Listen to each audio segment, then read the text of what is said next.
Bismillahirrahmanirrahim. Assalamualaikum warahmatullahi wabarakatuh.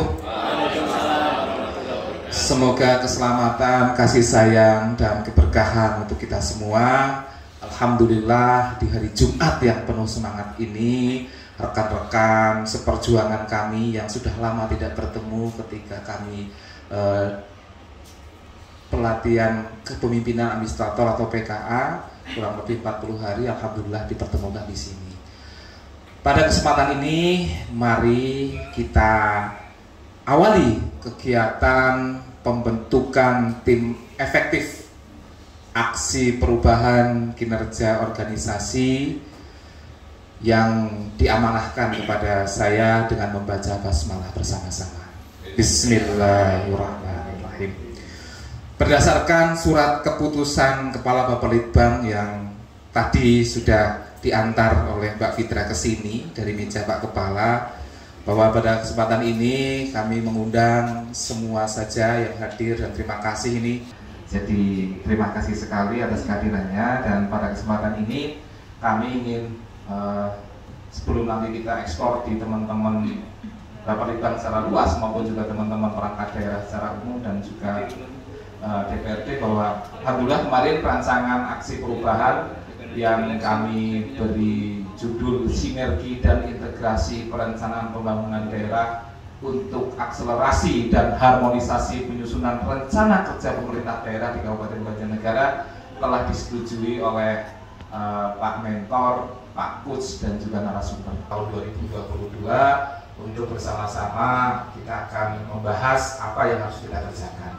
Namun demikian, sebelum itu perlu kami sampaikan apa itu sebenarnya sih rencana aksi perubahan sinergi dan integrasi perencanaan pembangunan daerah untuk akselerasi dan harmonisasi penyusunan RKPD di Kabupaten Banjarnegara.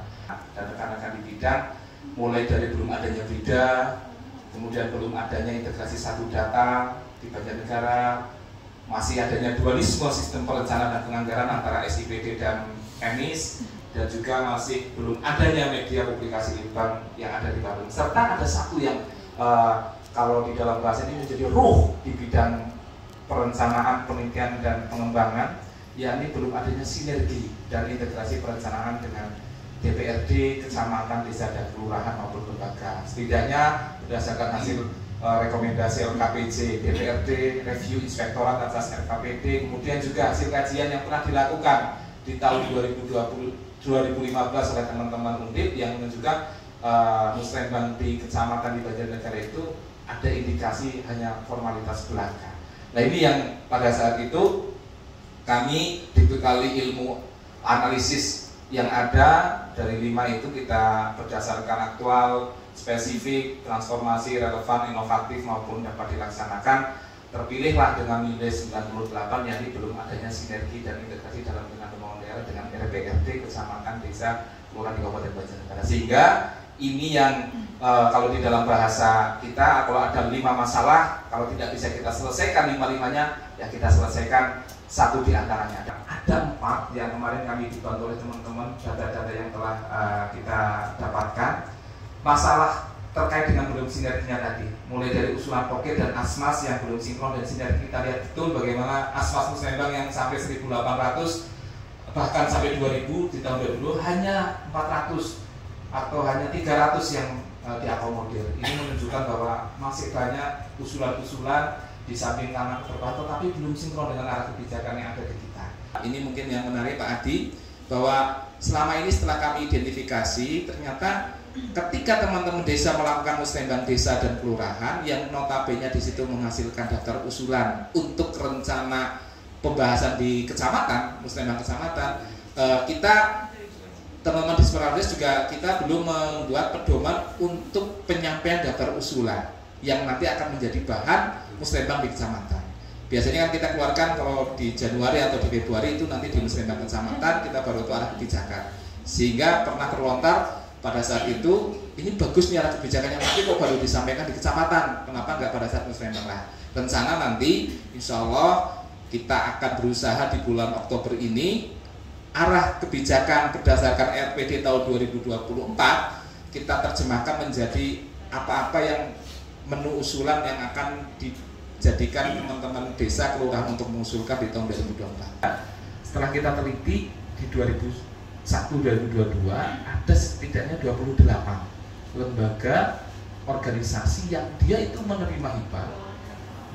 Tetapi kalau kita telusuri secara penyampaian ini baru masuknya ada di KUA maupun di PPAS yang ada di sistem informasi SPD yang memang ganti-ganti masukan. Saya kira insya Allah bermanfaat untuk semuanya, dan memang rencana aksi perubahan ini mulai yang jangka pendek di 60 hari rencana di satu kecamatan, yang mana kecamatan Banjar harapannya nanti ada desa sekitar 4, kelurahan ada sekitar 9.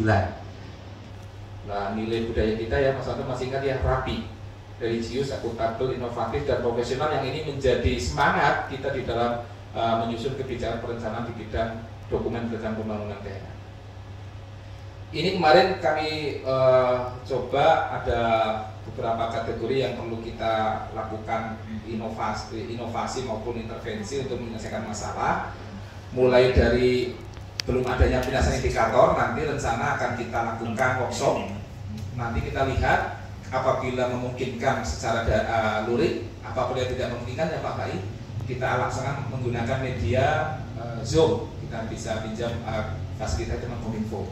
Dan harapannya nanti integrasi indikator harga mati. Mohon izin nanti kita menerbitkan pedoman musrembang desa kelurahan, tetapi kalau kita lihat nanti khusus untuk kalau dalam bahasa musrembang khusus yang untuk usulan, daftar usulan yang sebagai bahan musrembang di kecamatan.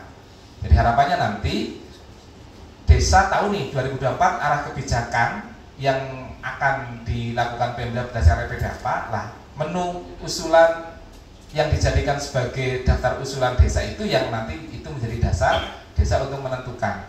Kemarin sudah ada surat edaran Pak Sekda, musrembang sudah jalan yang secara normal, tapi yang khusus memang masih menunggu salah satunya ini. Kemarin sudah kami komunikasikan dengan Dispermades. Adalah nanti kita melakukan harmonisasi dengan pokok-pokok pikiran DPRD yang mungkin belum pernah dilakukan. Ya mungkin di Banjarnegara, kalau yang lain saya walau alam pernah atau tidak, tapi harapannya nanti sebelum kita menentukan menu, kita sudah buat draft menu berdasarkan arah kebijakan. Nanti kita lakukan FGD dengan teman-teman DPRD, entah 50 orang anggota atau perwakilan komisi dan fraksi. Nanti kita minta difasilitasi Seven, kemarin sudah komunikasi, sehingga harapannya nanti ini loh arah kebijakan prioritas 2024 yang teman-teman Dewan tidak ada lagi memaksakan ataupun nanti komplain, karena kita sudah tekankan arahnya seperti